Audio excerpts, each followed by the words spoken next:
Great. Welcome. Okay, now we've got the first bit of teething trouble out of the way. We can get on to something a bit more fun. Okay, so first off, thank you again. I know this is all teething trouble and getting the SIG up and running and a lot of logistics, but hopefully we don't have to do this too often, and this will get us all set up for future success. I know this is Juneteenth, a federal holiday in the US, and some people have it off. I wish my employer observed it, but they don't, so I'm here working.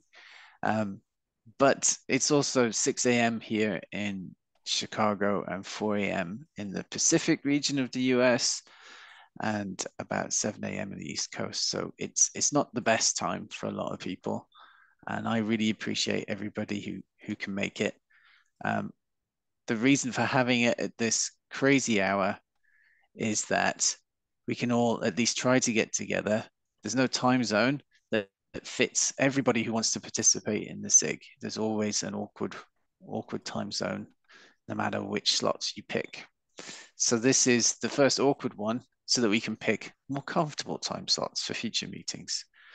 And the goal in our charter was to select a representative or co-chair who can help run these meetings from each of the time zones where we would like to hold it. So a US person based in the US to hold the US time zones, at least one person in Europe to hold the European time zones, and at least one person in China or Asia Pacific to hold the Asia Pacific time zones. That would be really, really useful. Without a person in the time zone to host it, it would be somewhat impossible to host because we would need to cope with that. So in terms of how the meetings would work, based on the time zones that we have and the analysis and comparisons I'll show you, it looks kind of like this. So I'm making a suggestion here, and this is open to debate and not locked down. So my suggestion is to meet every 2 weeks. We have a European and China time zone, which seems to overlap quite well. We have a Chinese and US time zone, which also works quite well. And we have a USA Europe time zone, which works quite well. And by doing it this way, we're basically spinning around the globe in the same direction. So Europe and China first, China and the USA, and then USA and Europe. Of course, there may be occasions where we all need to meet, and on those occasions, somebody's going to have an awkward time joining one of these meetings. But based on talking not only to the folks at the Bytecode Alliance, but also speaking to Mike Smith, who is our W3C rep for WebAssembly, who has run meetings across multiple time zones. This was his recommendation too. So this means three co-chairs are needed: Asia Pacific, Europe, and USA. I know when we were setting up the SIG and creating its charter that I had quite a few people, and I was very thankful for it, reach out and offer their services as co-chairs. But since we kicked off the SIG with the updated charter, I haven't gone back to double check. So this really is an opportunity for folks to debate the meeting cadence if there are any questions around this sort of plan, and then to see if anybody would like to volunteer as a co-chair. So first question, any questions on the meeting cadence? Does this sort of schedule basically make sense so far? From my point of view, this makes sense. The one thing I am curious about is how is the alignment between those meetings done. I could imagine that some talks Europe, China, or China, USA, etc., have different topics, different issues, different topics, issues, ideas are discussed. So how to get those different things aligned? Yeah, very good meeting notes, recording the calls, and those people who can't participate following up offline. So I did talk to Mike Smith about it, and that was his recommendation too. The other thing is to make a call in advance to say, hey, I really need to talk to X, Y, and Z and get alignment on this point. Please come to this meeting. So there's a little bit of extra work for the co-chairs in corralling that and advertising the calls and advertising who might be necessary to be on those calls, especially if it's one that they don't normally join. But talking to Mike, he said that's the way he's done it in the past and it's worked. There's just no easy solution to it. And I want to, at this point, also thank Bailey because we had a quite an in-depth discussion about the challenges of multiple time zones and setting things up. And she was very helpful too. So, and as we are only like 3 participants, there's always a continuation about the participants. So like there's not 2 meetings where nobody from the last meeting was in. So topics can be carried on. Yeah, that's the idea. There's always somebody who was in the last 2 meetings. So as you will see, and I will show you later on, there is maps and cadence and actual meeting times and schedule double checks that we'll go through. But we'll cover that shortly. First question I wanted to go through was this one. Nominations. I can mention the names who volunteered to me, but that would just be a little bit of cajoling. Is there anybody who'd like to volunteer to take on one of the co-chair roles? I think me again, and it's Stephen Bellerat. Yep, also wrote in the chat for Europe. Great. Yeah, I volunteer to be co-chair for Asia time zone. Great. And so we have, I'll put EU down for shorthand.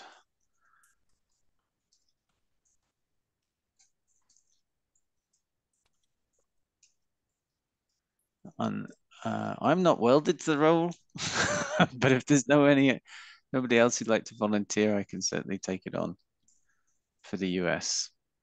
Is there anybody in the US who would like to volunteer? Yeah, I can hop in as a co-chair. Okay. This was Emily or? Yeah. Yeah. Okay. It was. Yeah. Hello. I only have one screen. I was just writing it down, so. Thank you, Dominic. Much appreciated. Okay, so awesome. And I don't know. I'm happy with having a few more people to help out than we actually need because it always covers for folks being out sick and especially with the multiple time zones. So but I don't know on policy and what happens next is I think we write down a list of co-chairs we would like, and then we send it to the technology steering committee and they double check it and make sure that they're good with it. That's the process as far as I know. We're really lucky to have Bailey on the call who's on the TSC. So is that right, Bailey? Yeah, basically I just need to know so that I can give you all the account privileges to make sure you're able to run the Zoom and all that kind of stuff. Awesome. Okay. Great. So why don't we do this? I'll do this too as well. So we've got 2 from the US and 2 from the EU. We've got a load of people who can help out, which is actually fantastic, and I really appreciate it. So there's 5 there. If there's any objections that there's too many, I'm happy to drop out. But just to make sure we belt and brace the first few meetings, that works more. Great. Cool. Are there any objections to the folks that who have volunteered? Anybody says, oh, goodness gracious, not Chris. He's been helpful in setting it up, but he should take a step back and relax. I'd be happy with that. But or if there's any objections to anybody who's volunteered, now's the time to raise it. Going once, going twice. Good. If we had too many people, then I would call for a vote, but I think this is okay. If there's an issue with the TSC and they say, hey, hang on, for account security reasons, we only want 3 people, then we'll come back and reduce the number. But if this is okay, we can move on. Fantastic. Good. Okay. That bit went well. Let's move on. We got the co-chair list. Meeting frequency and time zone schedule. This is the fun bit that kept me up last night, looking at world clocks and other people's meetings and when they occur and what we can do about it, and the practicalities of setting this up. So I think I propose meeting every 2 weeks. Seems to make sense from my point of view. We can meet more frequently if we need to. I do know that there are some SIGs that meet every week, and I will show you them shortly. I think rotating through the time zones that suits participants works well, and we have this sort of knowledge transfer from Europe to China, China to the US, and US back to Europe at some point. So it all works. The next thing is avoiding which days the meeting clashes. That's the next bit we've got to talk about. So selecting a day of the week. This is what I've worked out from going through the Git repositories for the SIGs and looking at the CG meetings and the WASI SG meetings and plotting them. So there is a mixture, and people have times and dates. Some people meet every week, as you can see with SIG packaging. It's meeting every week. Most people tend to meet every other week. And some folks, I think SIG community is only meeting once a month. A lot of the folks that are meeting tend to cluster their meetings in and around the CG and SG meetings, so they have all the WebAssembly community meetings kind of together at the same time, which I can see makes a bit of sense. But it does leave a couple of big holes in here, which give us some opportunities. My personal take is that Mondays and Fridays are awkward because they always end up being a public holiday of some sort somewhere in the world, and therefore less likely to happen. And this probably explains why we see a cluster between Tuesday and Thursday for meetings. And what it looks like when you look at it is we end up with these two holes. We're like, oh, maybe that would be a good idea. But there's another 2 holes. So really quick suggestion for meeting cadence. Tuesdays, every second Tuesday and every third Thursday of the month. Does that make sense to you guys? If it's every 2 weeks, it's just every second Tuesday. It's Tuesday. We could do the second Tuesday, the last Tuesday. Any votes? Anybody care to comment? Anything that makes sense from your point of view? So this means it's not like every 2 weeks, but it's more like 1 week and then 3 weeks later. We could do this. This is the beauty. No, it's just a question from my understanding. I'm a little bit trying to understand this table. These are all the spaces. So I would say trying to keep it the same day would be great. So maybe Tuesday, maybe a Thursday, first Thursday and third Thursday, second Tuesday and last Tuesday of the month. They might work better. The reason for putting all the other SIGs on there, of course, in the CG and SG is just to make sure we don't clash. So if anybody's participating in multiple SIGs, they get the opportunity to. So, Chris, if I understand this correctly, you would basically meet 2 weeks in sequence because you have that overlap, right? So China and Europe, Asia and Europe, Asia and US. And so you would have a meeting or if you're from Asia, you'd have those 2 meetings sort of back to back, and then you wouldn't have anything for I think 3 weeks. Is that correct? I think what we do, this is one of the reasons why multiple brains are better than one, and I appreciate the input, is that basically kick it off, and we would do maybe it would work like this. First meeting would be, I think it's Europe, China, US, Europe, China, US, and then what was the last one? This is where I got that. Europe, China, US, Europe. Right. So it would be Europe, China, US, Europe, China. So yeah, there would be a skip unless you wanted to do it every week because get we're up early rotating. or late for the third meeting. Yeah, so you'd miss the third meeting, and yeah. Chris, I just wonder, do we really need kind of a three three combinations? Because actually 2 will be enough to cover all the regions. I am glad you asked, and I'm happy to reduce the complexity here dramatically. So let me show you what I did last night, going through time zone combinations, and I'm trying to find times that work for everybody.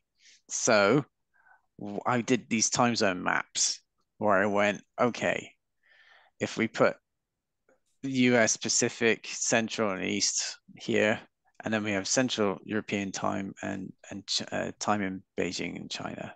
And I mapped where does it make sense to overlap, and where do we get too late in the evening for China or too early in the morning for everybody else, and vice versa.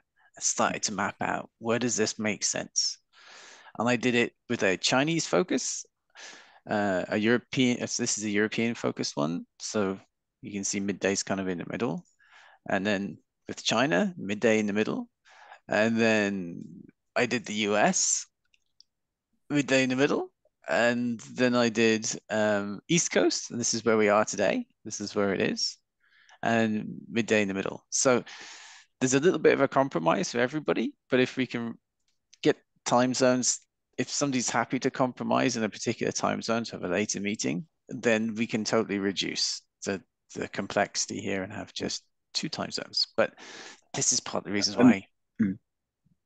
I mean, an option would be, but I would really, I'm not like this option is that one of the continents or time zones like progress a little bit. So it will be one meeting, let's say US EU, and another one US Asia. Mm-hmm. I really don't like this because then there's no exchange between the second and third time zone, and like there's might be some loss in translation between the time zones. So I would really like to keep this rotating things and everyone involved. Yeah, that makes sense. So every 2 time zones can have a direct communication opportunity. It's not that the other time zone can't come along. It's just you've got a late meeting or an early start, which is how it works out. So it's just an awkward time. What I like the 3 meeting slots. I think that works pretty well, and that's just for the main SIG. I'm sure if we have any special topics, we could then schedule those separately, right? But at least having those times for the groups to interact and have enough overlap, I think works well. I think shortening it to 2, you might create some polarization on that.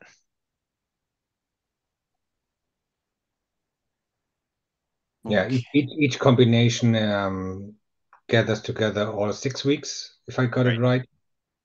Exactly. And every time zone is kind of shifting and wobbling a little bit, but I think that's the way to go. Yeah. So if you go back to the slides with the slots, the day of the week slots. Yeah. So I mean, just thinking loud.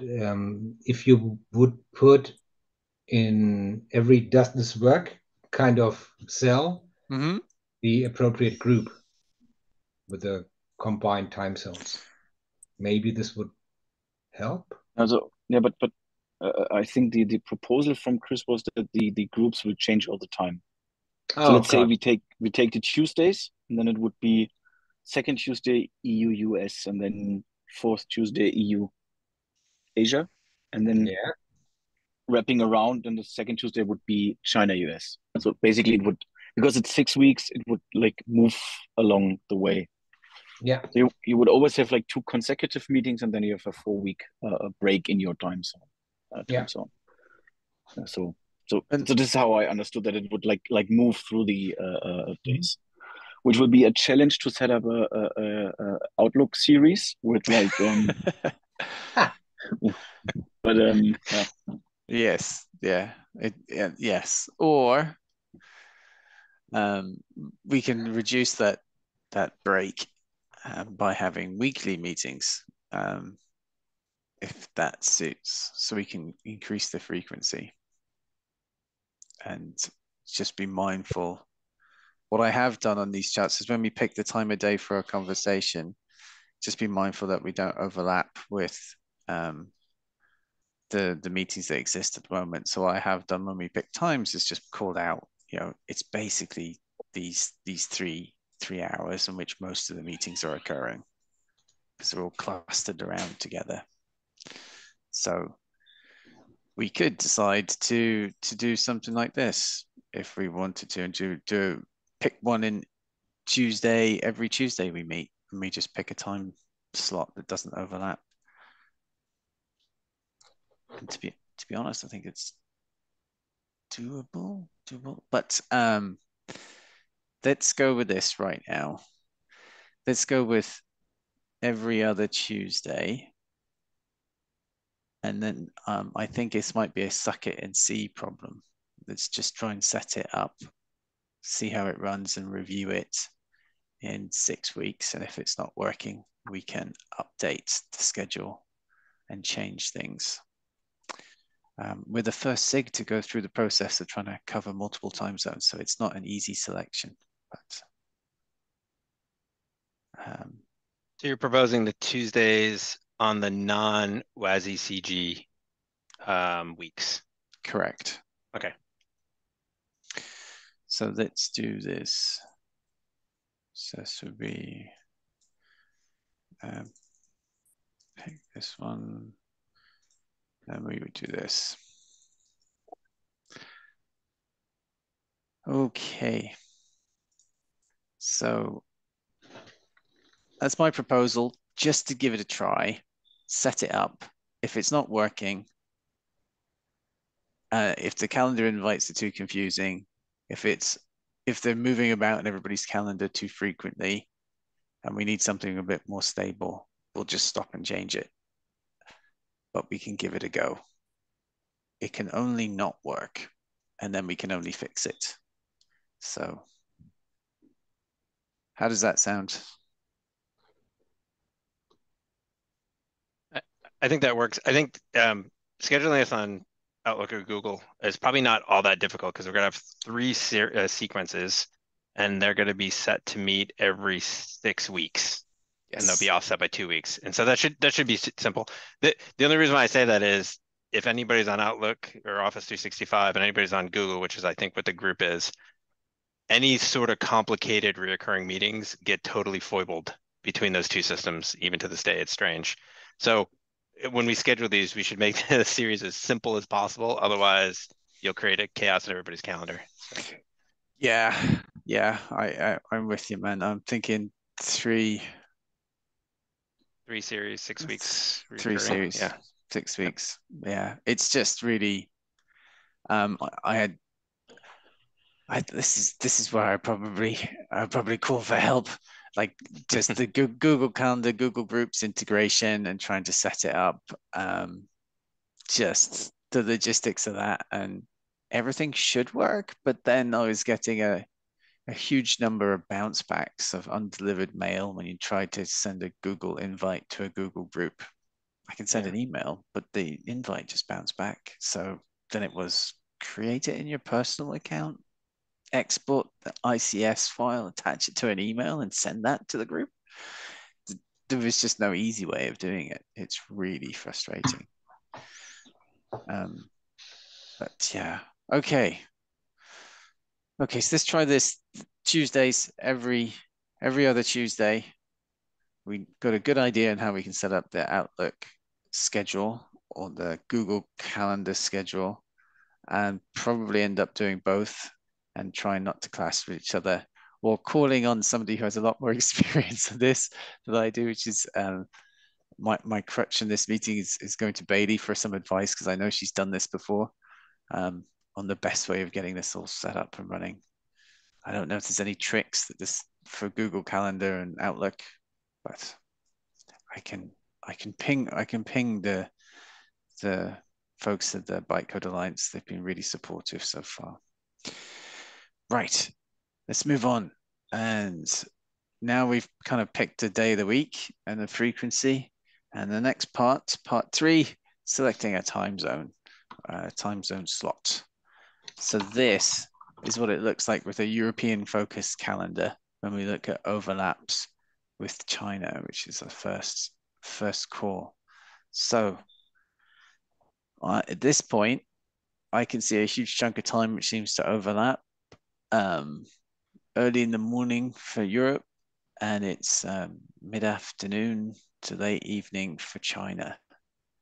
Any calls from folks in Europe for a particular time slot on a Tuesday, which would work well?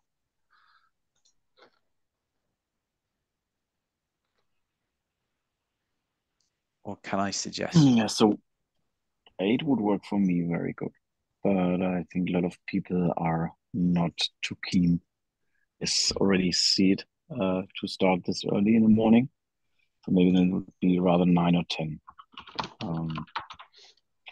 Yeah. So as many people do not like 8 in the morning, so there wouldn't be any clash with my let's say work schedule this early in the morning. But it's super early. 8 is too early too.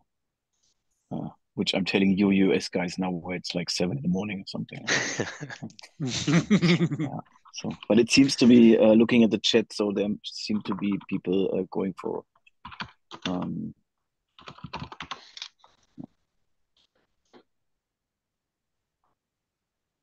Yeah, I think 7 is definitely too early. 8 is doable. 9 or 10 are more preferable for me. Okay. The CET time zone. CET. Yeah. So 1 hour ahead of the UK.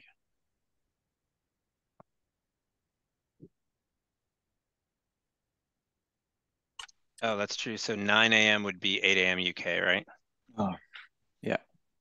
I think CET is the UK time. No, CT should be Berlin. Oh no, Berlin is CT +1 now. Yeah. So I just want to agree on the time zone before we vote for an hour. Right.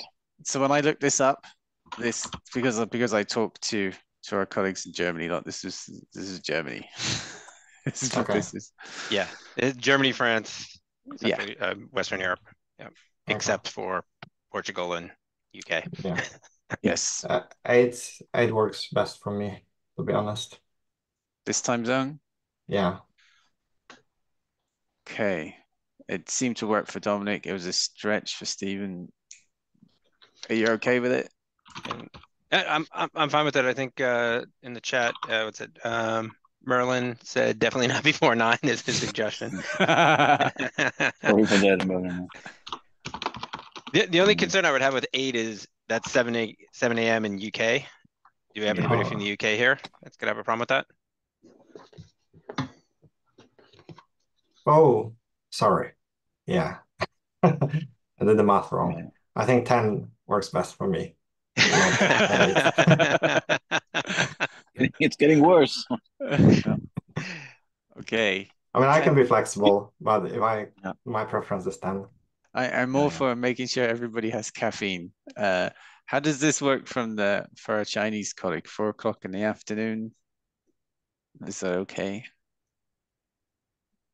That's a perfect for me. Okay. So that's I'm 10 a.m. Any objections to 10 a.m.? Can we make it work? I'm okay with 10 a.m. Perfect. So let's say 10 a.m. for the first meeting. And the next meeting, I've got the Chinese time zone in. And this is where we need to create a China-US overlap. So this is what it looks like.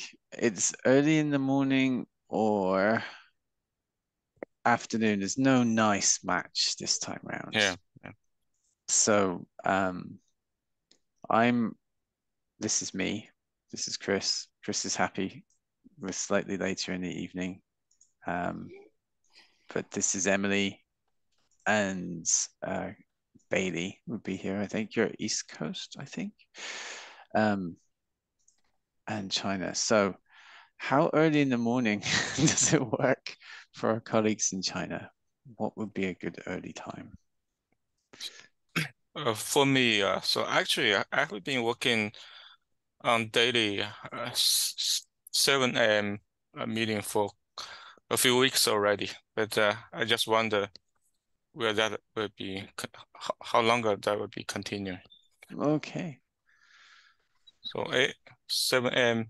No problem for myself, but not sure for others.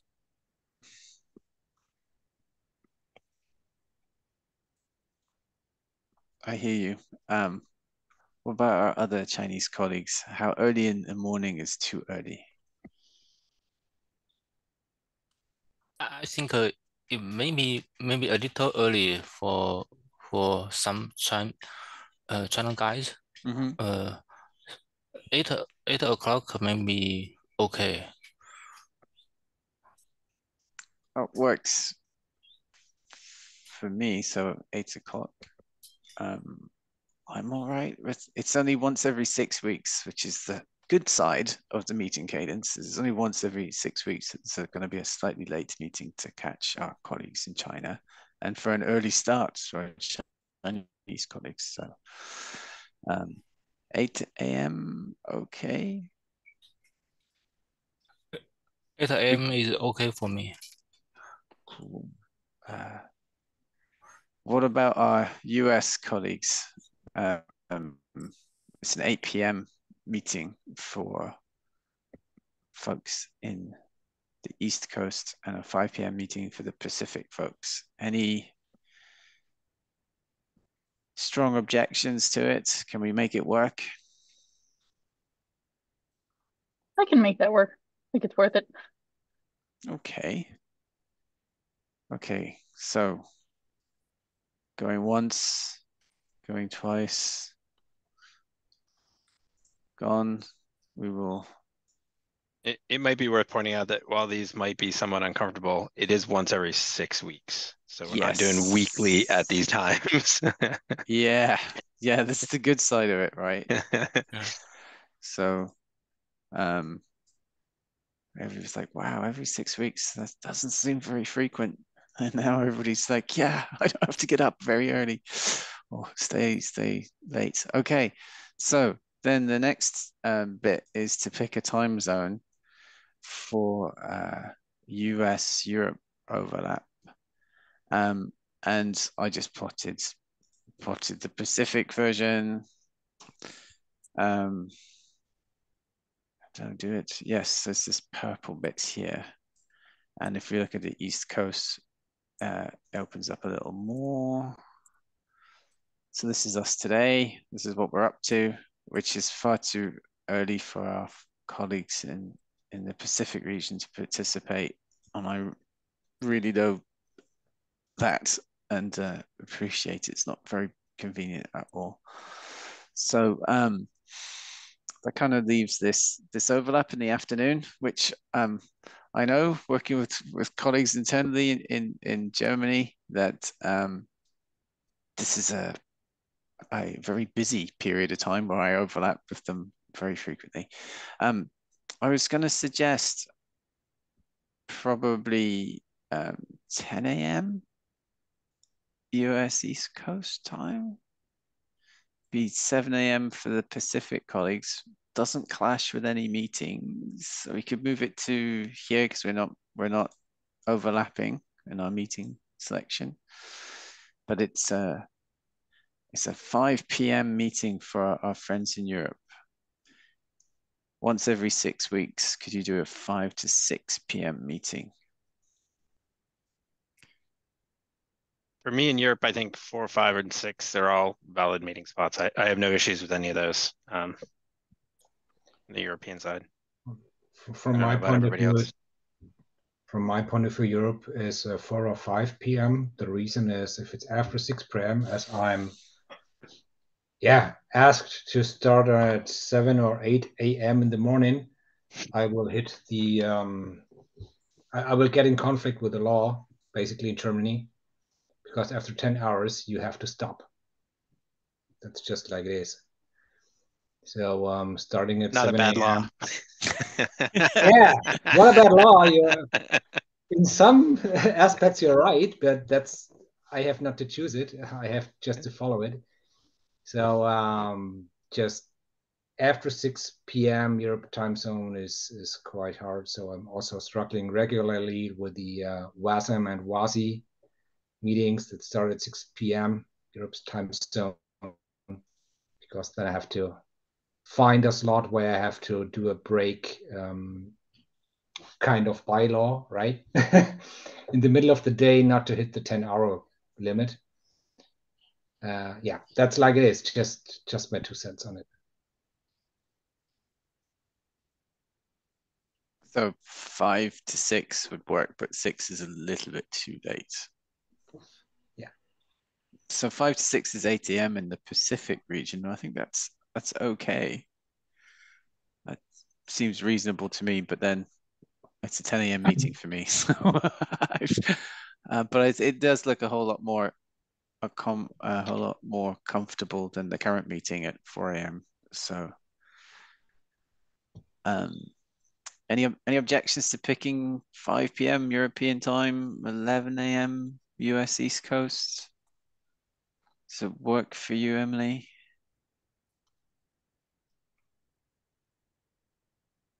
Sorry about that. Can you say that one more time? No problem. Does 11 a.m. work for you for once every 6 weeks? Exactly. Yeah.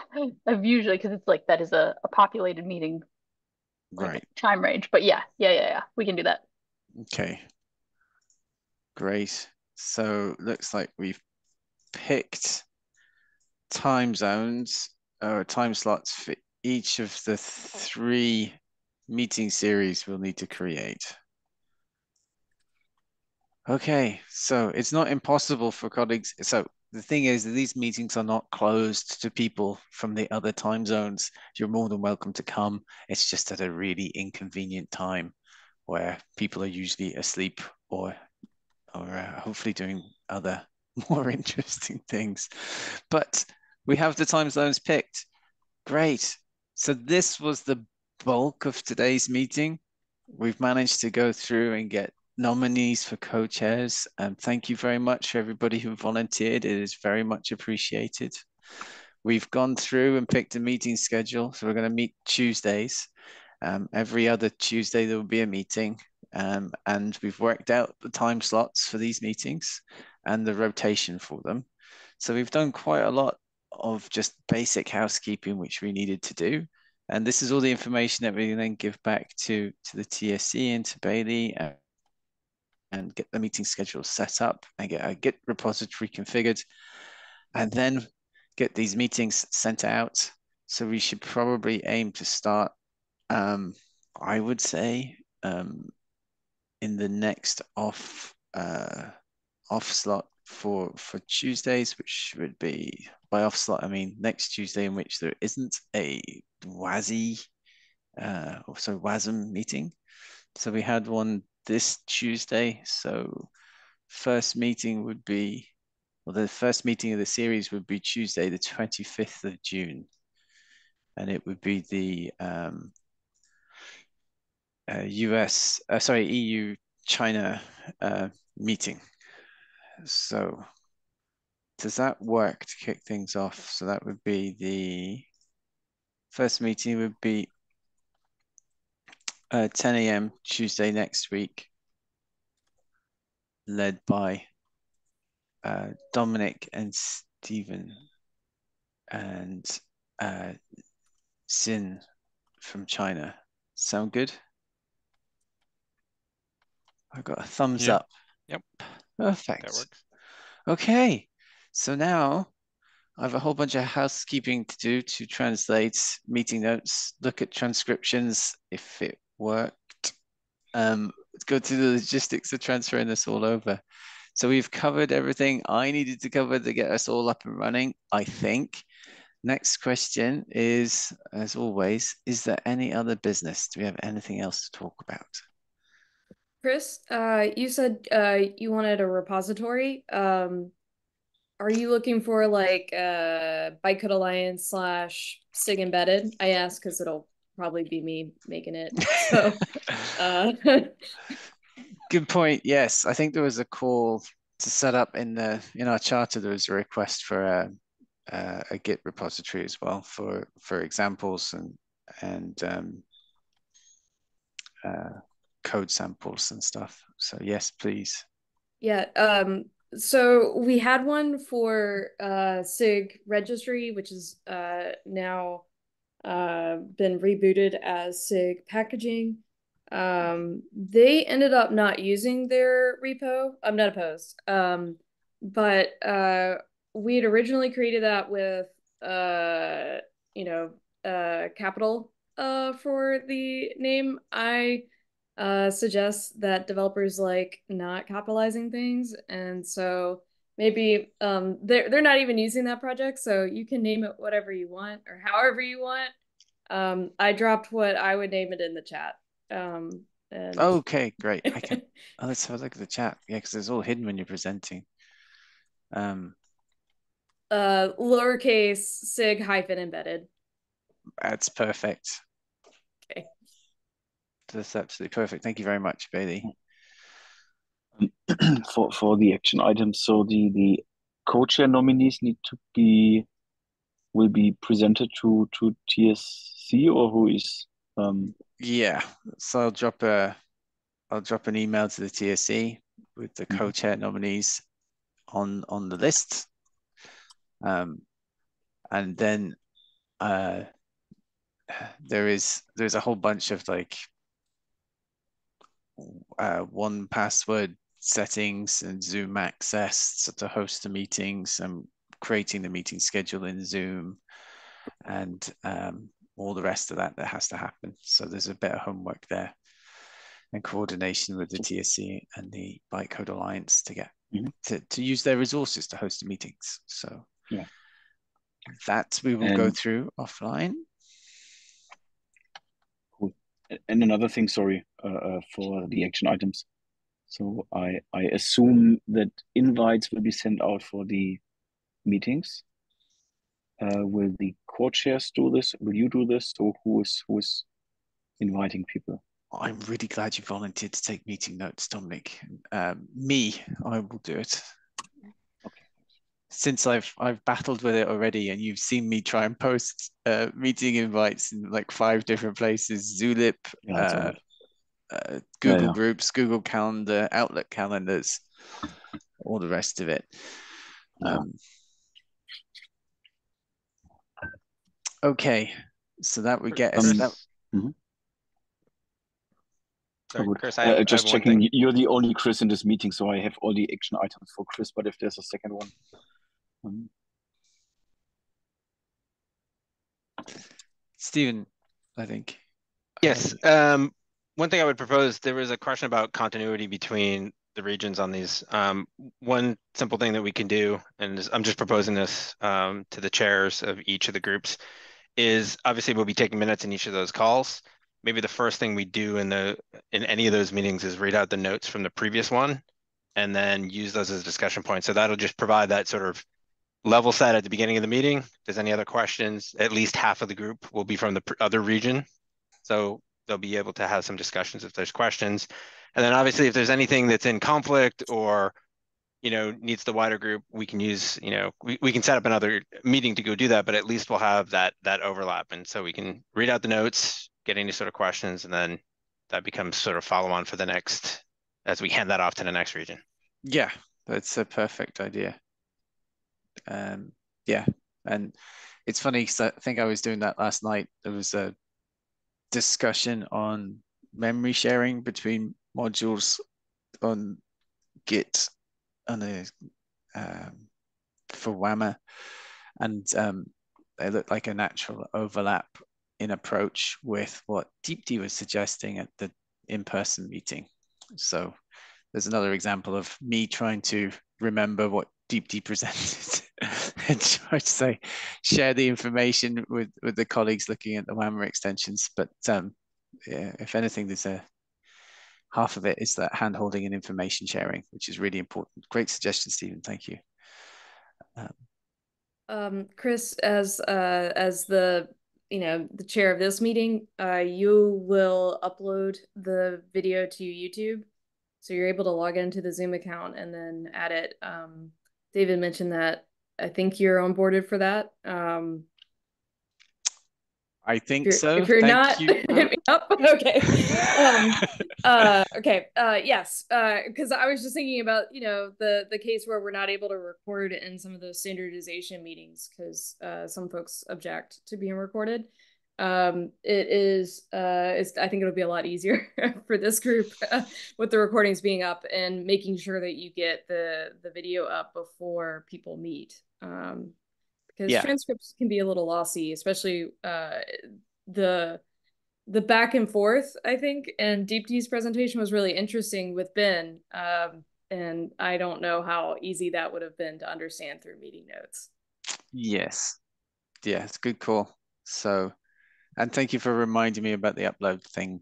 I've not gone through it before, but yes, that is something we need to do. I saw the YouTube credentials in the 1Password session. It's like, okay, how that works, never done it. So I might be calling on your expertise in the not too distant future. Thank you, Bailey. Happy to help. Appreciated. Thank you very much. Okay, so we've got some tips for holding the meetings. I've got a whole bunch of action items as chair of this meeting to wrap it up and hand over to my co-chairs. So there's a little bit of work to do for that. But I think we're there. I think we've covered everything we needed to do for the first meeting. So yes, success. Thank you very much, everybody, for taking the time out, coming along to this. I really appreciate it. It's super early in the morning for US colleagues and later in the evening for our colleagues in China. So much appreciated, everybody. Have a fantastic day, great evening, great afternoon. And I will see you in the emails, meeting notes, YouTube video uploads, and in the future meeting schedules, which will be sent out. Thank you, Chris. You're very welcome. Thanks a lot for taking care. Thanks, Chris. Yep. Thanks, Chris. Thanks, everyone. Thank you, guys. Thank you, Chris. See you, folks. Take care, everybody. Bye. Bye.